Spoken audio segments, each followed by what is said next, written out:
my God, it's technology.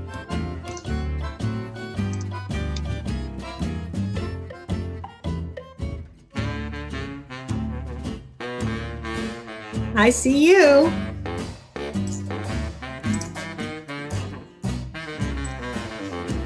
I mean, I don't see you. I see your name. That's all.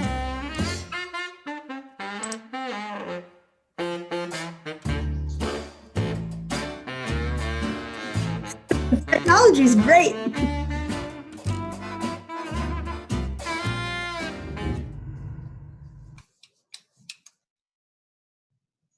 That's good.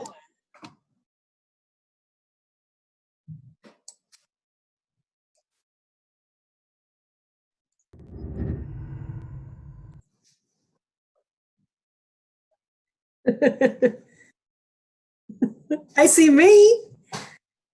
I see my bookshelf. Make sure there's nothing embarrassing on there.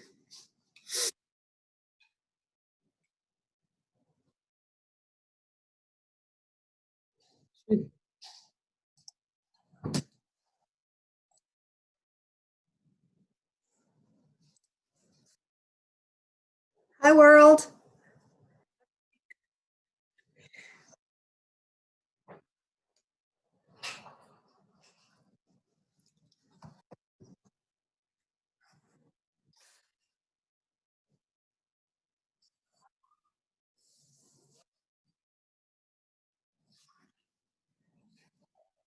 I still don't see you. What?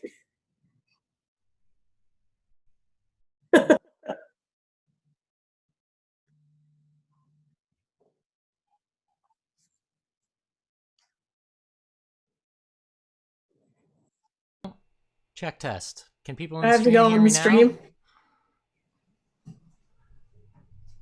Somebody said they can't hear me yet. Oh, they can? I can't Can be they hear heard on me? YouTube. Well, it looks like my feed is going out now. Oh! I can see you and me. Good. That's great. We can hear me now. Okay, great. Okay, well, thank you everybody for coming to hang out with Tara and I. We are testing this out for Mondays. We're gonna do a oh, that does not work. I'm blowing you up out of proportion. Okay, good to know. Got to keep the screen the same size as it originally was, otherwise everything moves. So, the reason why we're doing this is because on Monday we're at, I forget what time it is. I think 7 o'clock. We're going to be doing a fundraiser show because one of the groups that some of the members of Unscripted are also in another group, similar to how the Fibs existed, and they are doing a fundraiser show for us trying to keep the space. And so I asked Tara if she would come do a little video chat with me and see if we could sort of do this over multiple streams at the same time. So we're actually streaming this to Twitch and to Facebook and to YouTube all at the same time. Yes, there is probably some latency issues with me. Tara, when you talk right now, yes, can everyone hear Tara right now in the chat thread? We see you both. Tara can. Okay, I think it's yes. I think they can hear us. So when I originally envisioned sort of doing this, oh, I can also fix this too. Oh boy, this is going to be great. If I shrink this, yes, look at that. Oh my God, it's like professional. All right. So when I originally envisioned doing this, I decided that I wanted to talk to you, Tara, because you and I have conversations about improvisation kind of a lot when we actually talk, and we'll chit chat for hours about like how to do sort of different things. And as the inaugural video conference call about this, I thought it would be kind of fun to sort of like go over a little bit, like, I don't know, like how the Unscripted Theater Company got started and a little bit about sort of what the experience is like having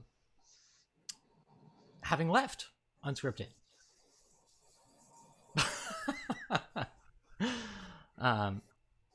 So yeah, that's sort of today's conversational topic. We're not going to go forever, maybe till like 4:00, but we need to sort of test things out to see if like switching between cameras like this would work. Going to unexpected things that break like this, or just having everything sort of work perfectly like this.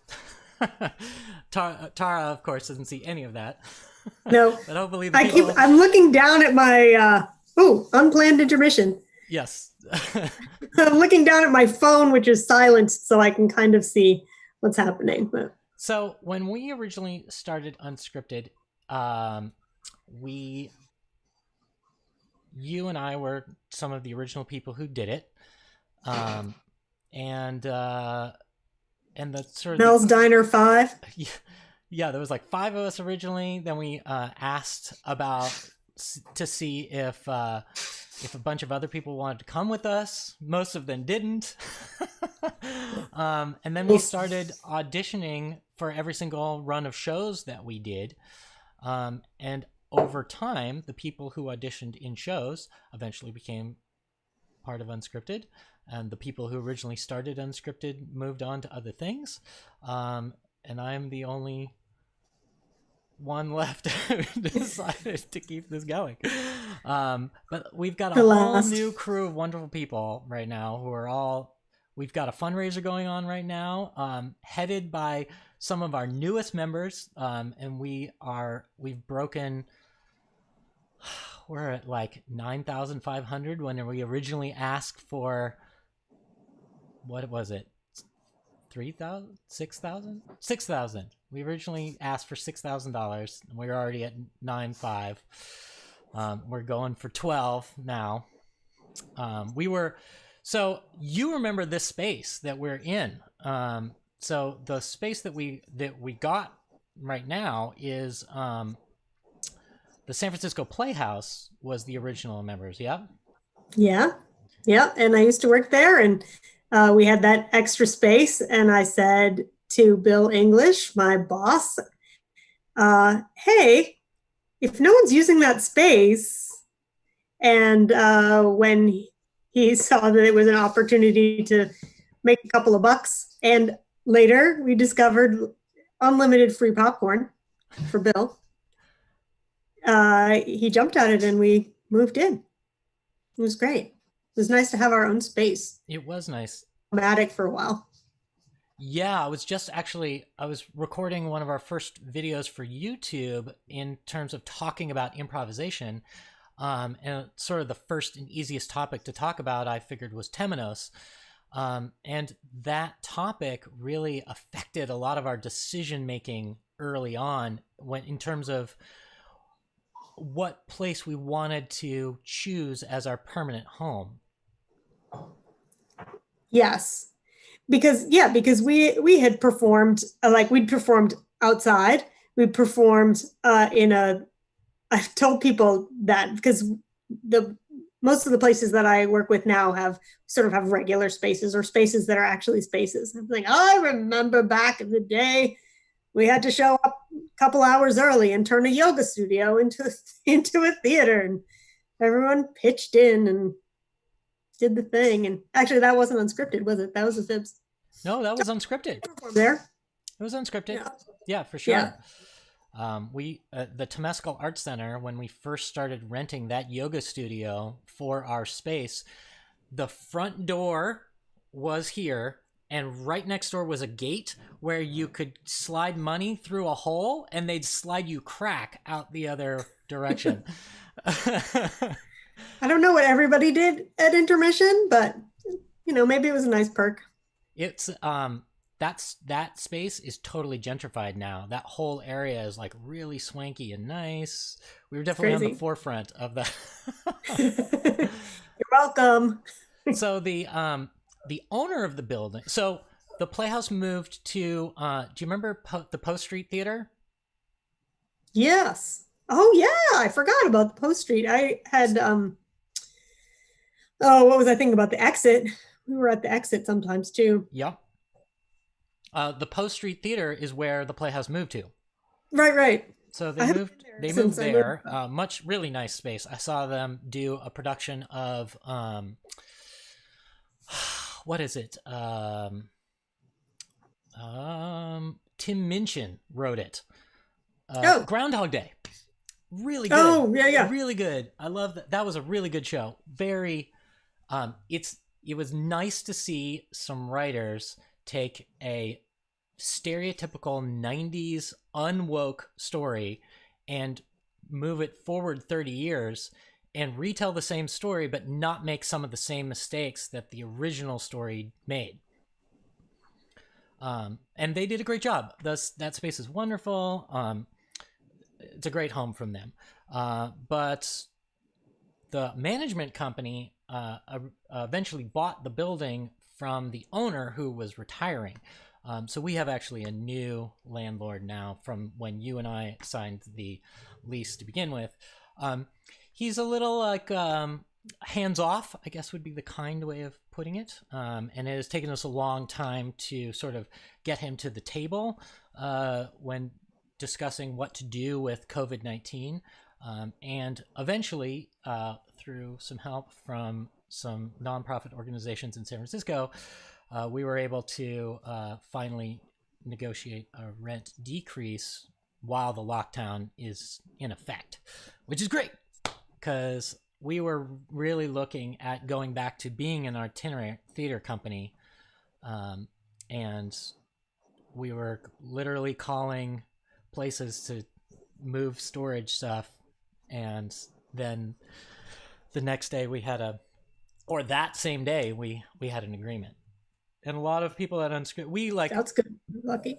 because we're a nonprofit organization that is run um, completely by donations of our time. We feel sort of a strong stewardship for the money that people sort of give us, and we didn't feel really comfortable about asking our community to throw sort of good money after bad. So what we did was once that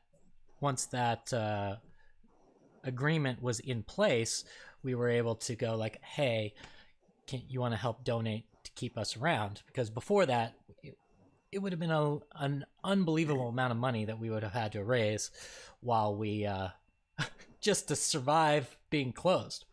Yeah. Yeah. The my local theater, someone opened an improv theater here after 12 years being here. We finally have a couple of improv theaters that are dedicated spaces for improv. And there's one that's actually about maybe 6 to 10 minute drive from my house, and it's in an old mill. It's a great space. They're working on it. It's actually got some pretty good temenos. It's not the same as stage two or whatever it's being called now, uh, but they're having trouble with their landlord who just wants the cash, and so they may close, which is too bad. Yeah, it is too bad. I mean, there's like so many great theaters all going under right now, which is, you know, Upright Citizens Brigade in New York shut down and went back to being an itinerant theater company. And, you know, we were like, oh, well, if they're going to do it, I guess it's not the end of the world if we have to do it, but we now lucked out and we can try for that. Well, so some of the things that we were working on originally at Unscripted was sort of, I don't know, like the very first show we ever did as the name Unscripted was still at Bats, was Fear.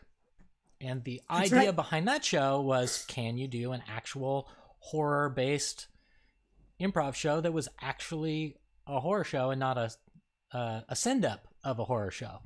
Right. Yeah. In such that, like, it was literally so scary that I ran the lights for it. I couldn't be in it because especially Pardis, Par, I'm looking at you, would be so terrifying in rehearsal that wasn't sure that I could actually be on stage doing that. So I lit it instead. I mean, we had lots of different styles of theater going on in the early days of Unscripted. You and I were both sort of from the short form. We were in a short form group together called the Fibs. I personally came very much from the short form background,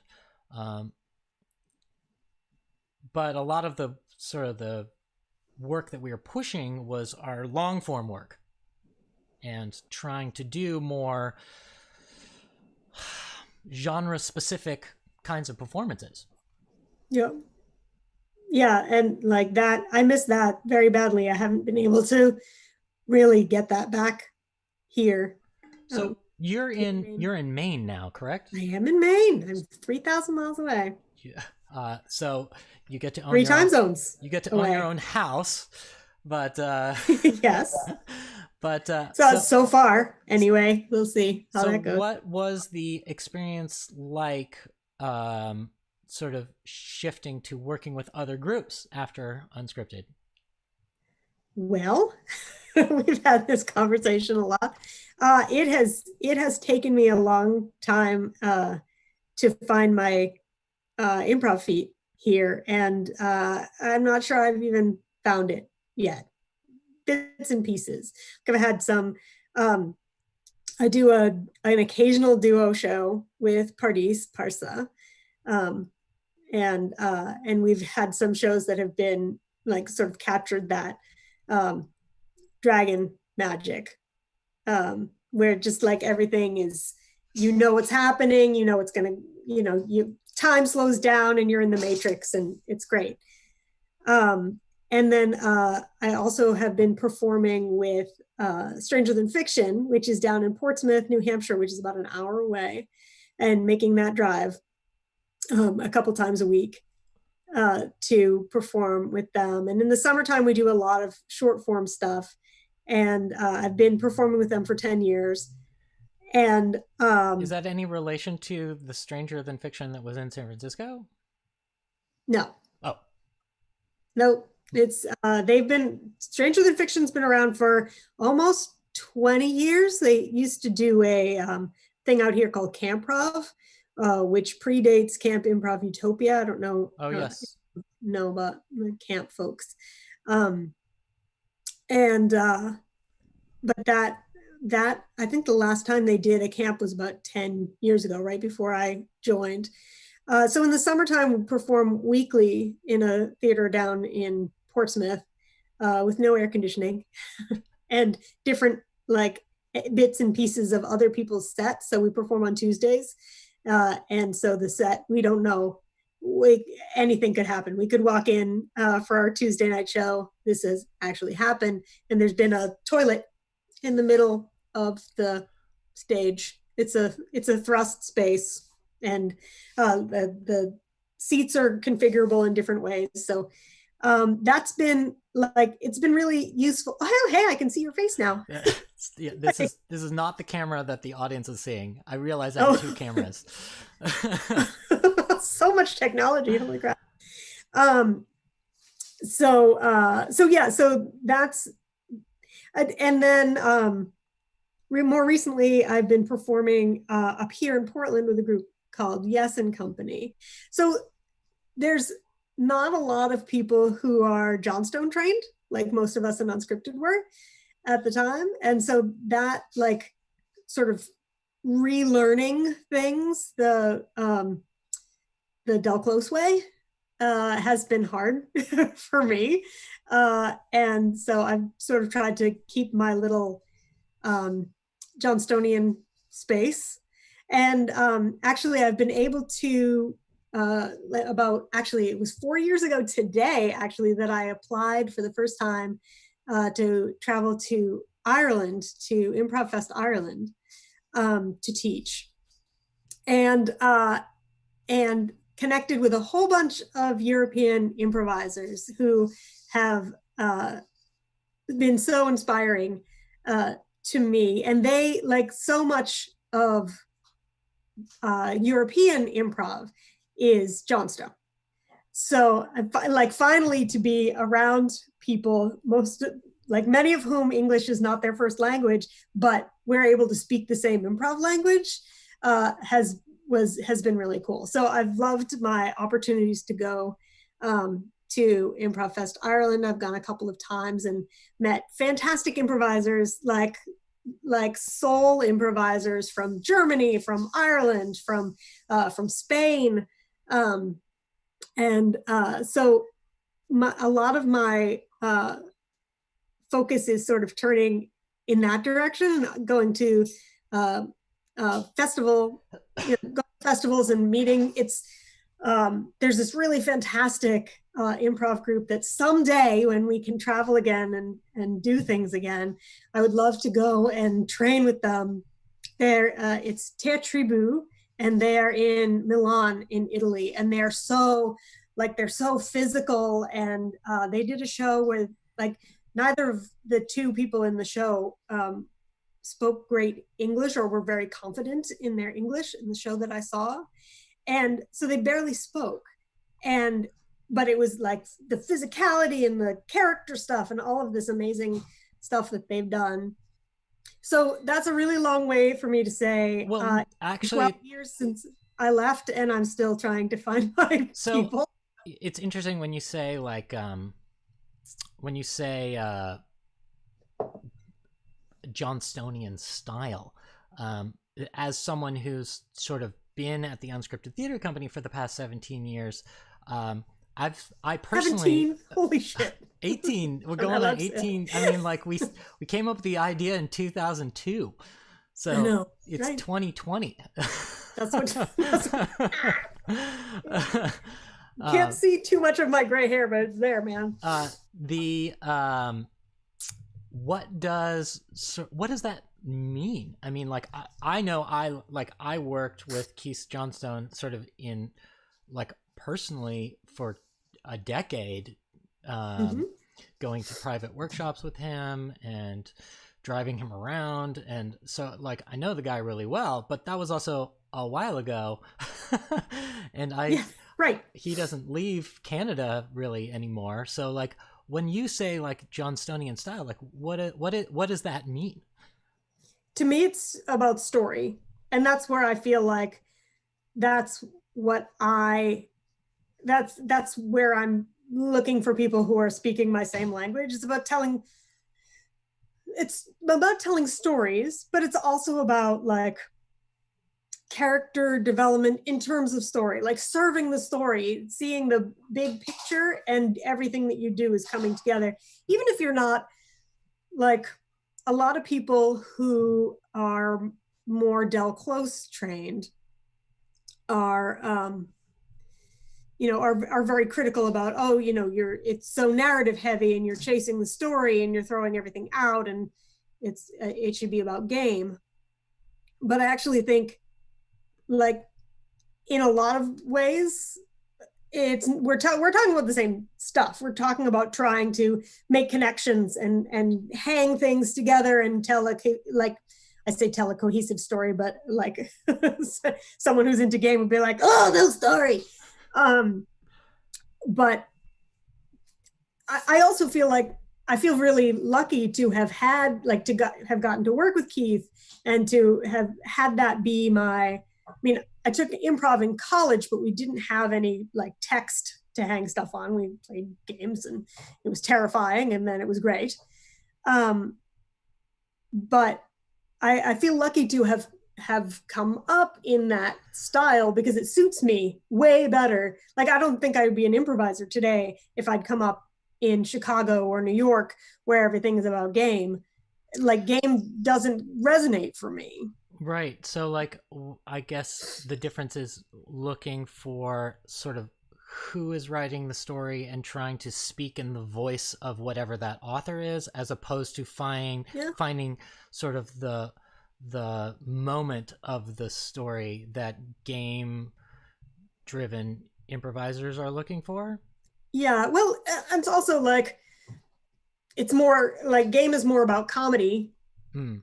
Like finding the thing. It's not, a lot of people don't necessarily play it that way, but I mean, game will take you to comedy. Game will get you laughs. And for me, that's not the purpose. I remember doing a show with, I don't know, Jen Whitley, if you're ever going to see this, but with a couple people from Stranger Than Fiction and Improvised Puppet Project, which I stole some Mandi Kashnevazan's puppet designs and we did some puppet stuff here for a little while. And so Jen and I have been working together for about 10 years. When I met her, she hadn't done improv at all, maybe a little bit in college. And so she and I have been doing shows together in different groups. She's in Stranger Than Fiction with me. She's in Yes and Company with me. She does the women's show that I produce every month or so, every other month, or will again, maybe. So Jen and I and one other friend, Laura, were doing we had a 3-woman show that we did. And we made the audience cry. And we were afterwards, like they were like dead silent.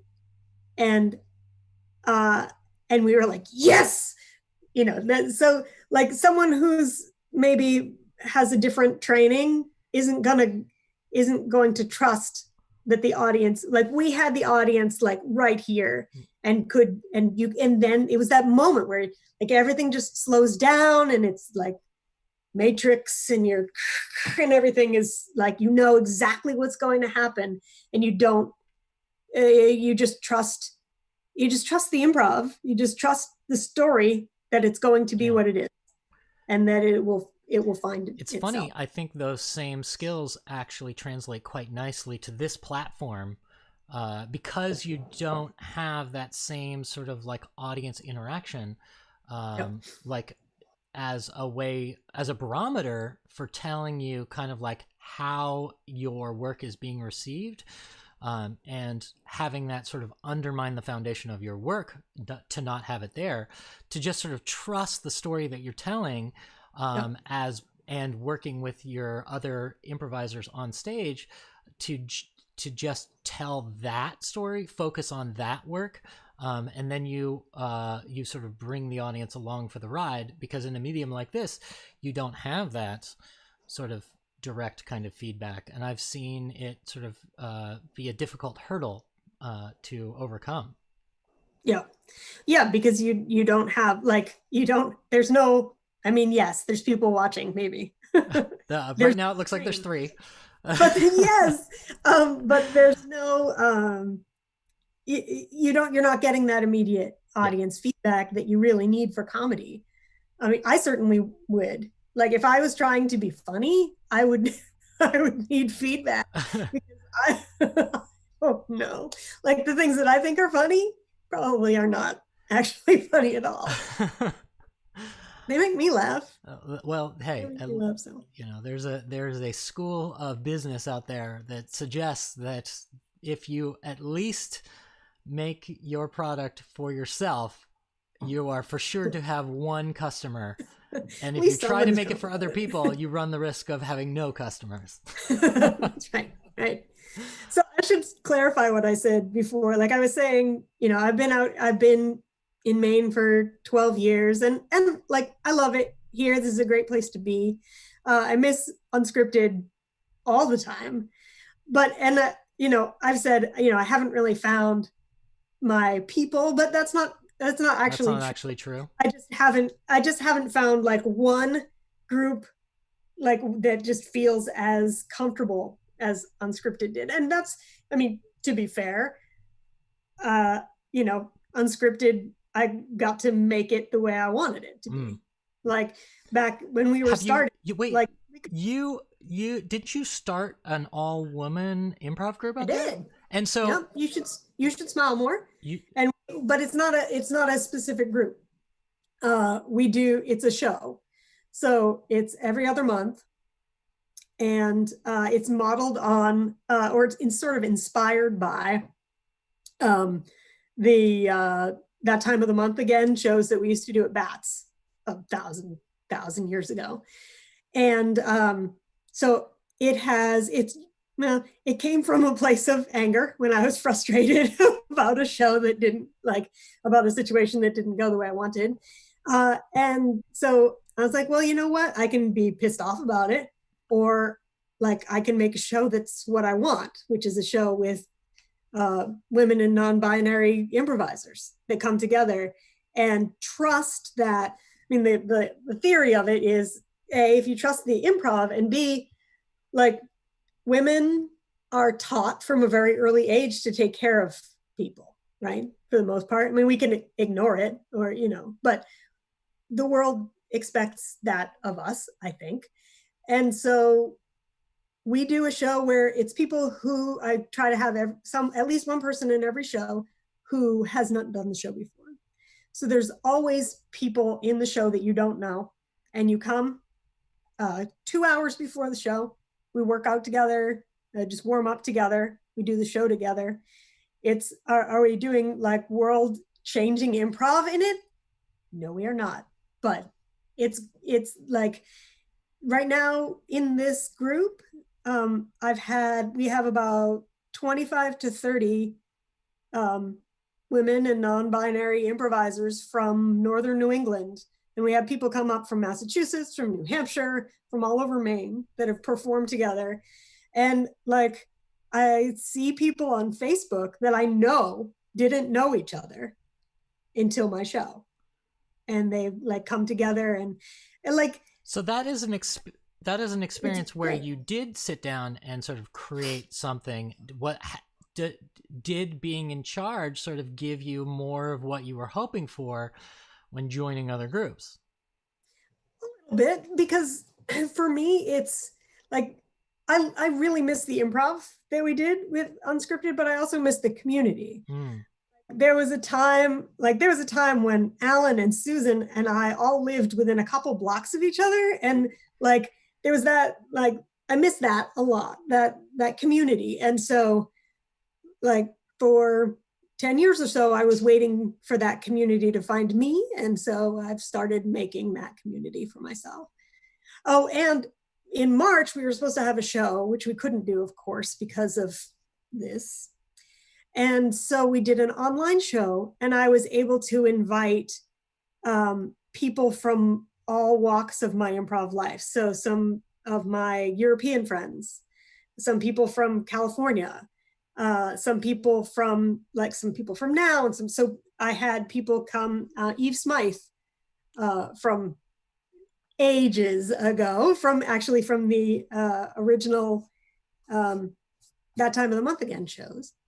She participated. So everybody just submitted recorded a piece and submitted it, and we had it little on our little YouTube channel show. So that made me happy.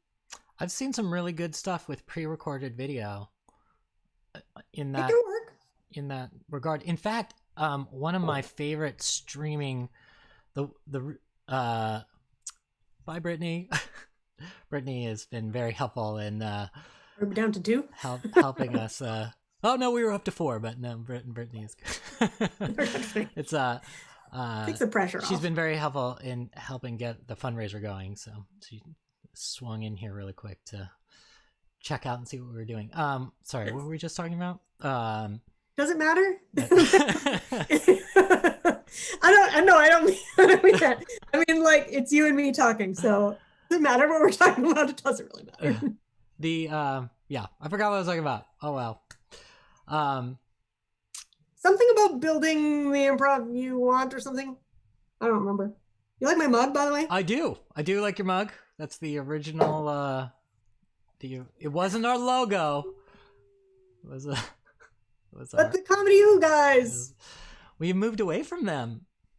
As we we have a new logo now, which is I've seen. It took us from the 90s to the 2000s. Moving on up. It's definitely been. Oh, I remember what I was going to talk about. You and I think were around when we started trying to mimic each other's body posture. and really sort of try to play cross-gender in a realistic, truthful way. Yes. And that really was helpful in sort of that thing you're talking about like getting that trust and that caring on stage that you're talking about. I felt like that sort of exercise of really being like, okay, everybody who identifies as male, like, learn how to not be in that body, and everybody who identifies as female, learn how to not be in that body, and really try to notice the subtleties of how other people stand, about how other people walk, and that translated into like heavier bodies or thinner bodies or taller bodies or smaller bodies or prettier bodies or, you know, overlooked bodies or, you know, whatever, you know, stereotypically muscular bodies or curvaceous bodies. And through that process, it sort of gave an empathy on a sort of a micro aggression level of what other people were doing. You know, oh, they came out on stage, I'm not going to immediately call them what they normally identify as, but rather like what they're trying to portray, and start to look for that portrayal. Then the next step after that, and I don't know if you were around for this, but was to ban playing opposite any other gender than your own, but to open up sort of the roles to any person. So you can play the stereotypical masculine hero of a story regardless of how you personally identify. You just got cast as someone who would be representing that role. And that really opened up our stories to a larger sort of world of kind of, I don't know, different kinds of stories. Like was getting really bored, like, and I didn't realize I was in a rut until we started doing Bollywood. Bollywood stories were very different than Western stories were. And that was the first time I realized, like, oh, there is a stereotype that I'm constantly doing. Even though my stereotype isn't what you normally see in a bunch of 5-minute shows, just because I'm doing 2-hour long shows doesn't mean that I don't fall into those same stereotype parts. Well, I think it's easy to do that because, you know, when you're on stage, you're drawing from your experience. You can only tell your truth. You can't tell somebody else's truth, right? You can represent, you can make an effort to represent something that you're not, but you can really only tell your truth. It's interesting. We've been doing Shakespeare a lot. Well, yeah, in a weird way, it started with me when I directed a Let It Snow show, and I was the only male identifying cast member. And I was like, oh right, this is what the women actresses in my life have been complaining about for the entire time I've been performing with them, is that, you know, every time you walk out, someone tells you who you are and what you're playing. Because you are the only one who looks like that. You will now fit all of the stereotypical roles that fit that way. And it was great. Oh my God. I wish every white male improviser out there in the world could go to a camp where they the only white male improviser there, because it's such a you know, it's good to understand and to pay attention and to listen and to grow, but to experience is another beautiful step in your evolution. And we've been doing Shakespeare. I mean, our queer cast members have been their entire lives pretending to be straight in our improv shows. Like, that is what they are expected to do. And those who identify as heteronormative cisgendered people don't ever have to do that, and to join up and do a show that is set in a world without any heteronormativity is so nice of a gift, not only for the queer members of the cast, for them to finally get to relax and not have to like either come out as super swooshy just to get someone to realize that you are your own sexual orientation, but for those who identify as heteronormative, like to actually go like, oh, this is what it's like to go out. And it's not, you know, my queer friends don't have a problem playing straight, and it's nice to understand like, oh, I'm giving like this, like my sexual representation up to play somebody else's role for other people. It's really, it teaches me not only to be sort of more kind and more open and to pay attention, but it also, like in every other show I've done subsequently, the sexual orientations that are my go-to are no longer heteronormative. They're a much broader scale, and they're much more inclusive, and my characters end up playing a lot larger of a variation.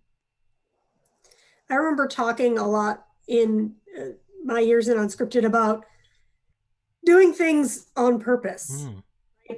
Not doing things because they are, you know, because that's what happens in Disney movies or whatever. And it's certainly easy to fall back on the kinds of stories that we recognize and recognize ourselves in.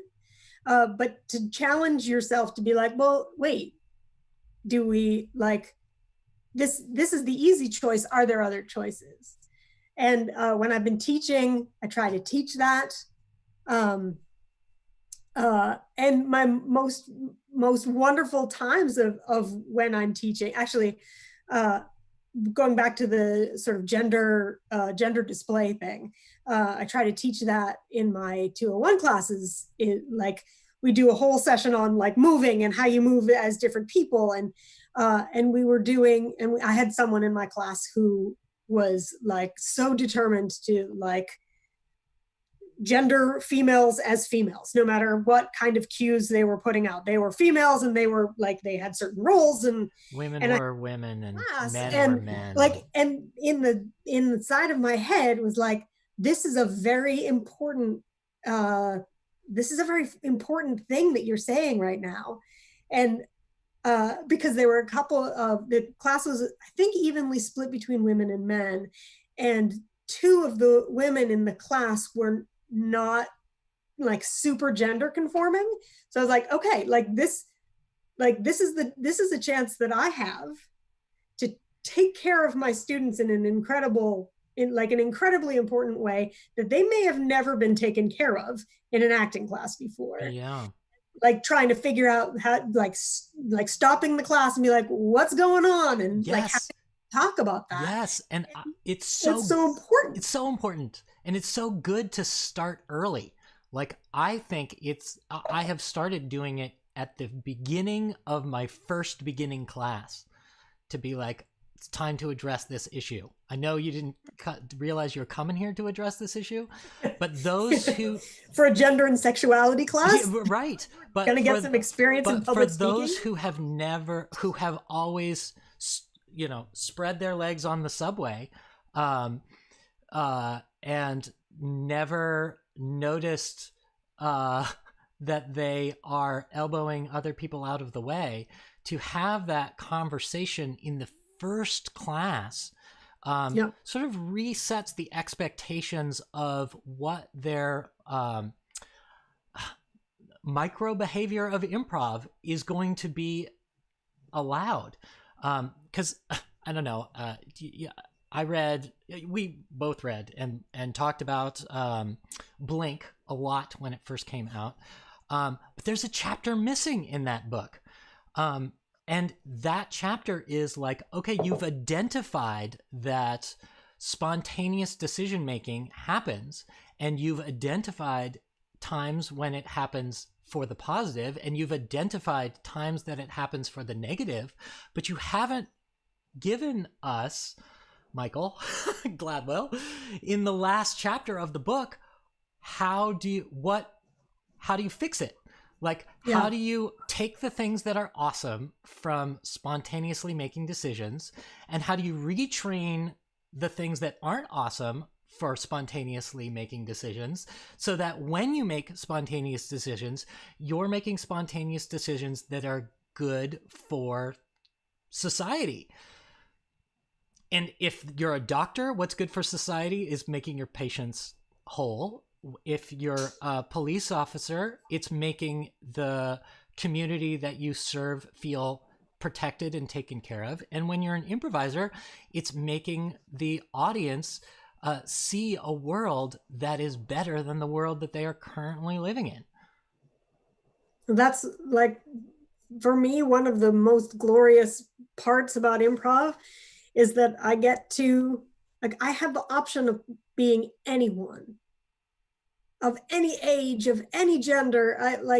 I can be whatever I need to be in this story. And like, but with great opportunity comes great responsibility. Yeah. Like, there are like there are things that it would be better not to play. Yeah. Or like, just to make the choices. And like, if you're going to make the choices, make them for a reason. Don't play a stereotypical housewife. Play a housewife. Have you seen Hollywood on Netflix yet? Not yet. It's a list. It's a good, it looks like exactly that. It's a story about sort of, it's exactly what we're talking about right now. It's a story about kind of what responsibility that we have as people who tell stories for other people to enjoy, and what responsibilities we have to the greater society, and what are the consequences for not stepping up and really fulfilling those goals, and what the world could look like if you do. I'm watching it for the second time now because and I just watched it for the first time a week ago. Just can't get it off. But it's like, we're in this horrible time where like the future is dark and you're not quite sure like how you're going to survive physically, how you're going to survive financially, or how you're going to survive emotionally.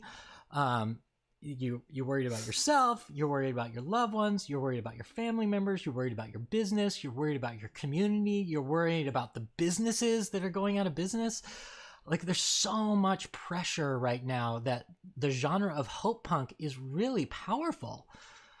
And hope punk, that's a genre? That's a genre. It's Queer My new Eye. favorite genre then. Queer Eye is hope punk.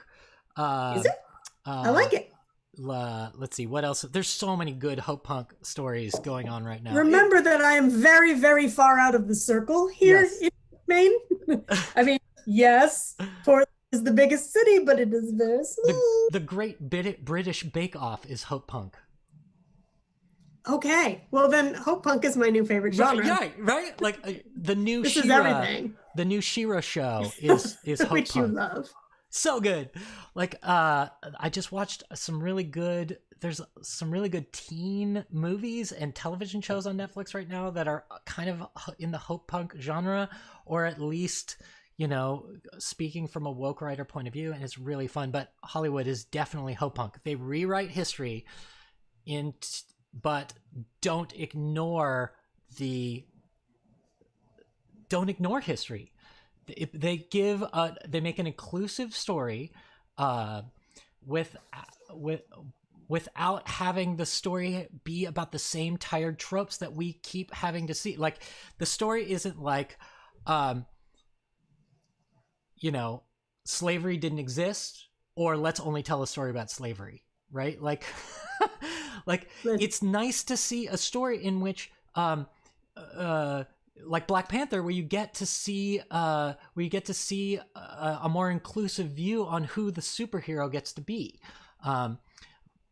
Does that mean that 12 Years a Slave shouldn't they exist? No.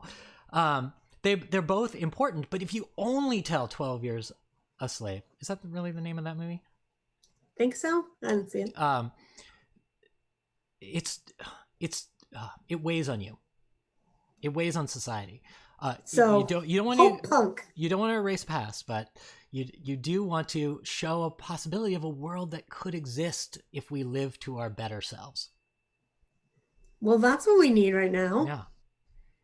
There's a reason why people compare Star Trek and Mad Max, right? Like, one is a story is what danger, don't go down this path, and the other is if you go down this path, this is what your future can be.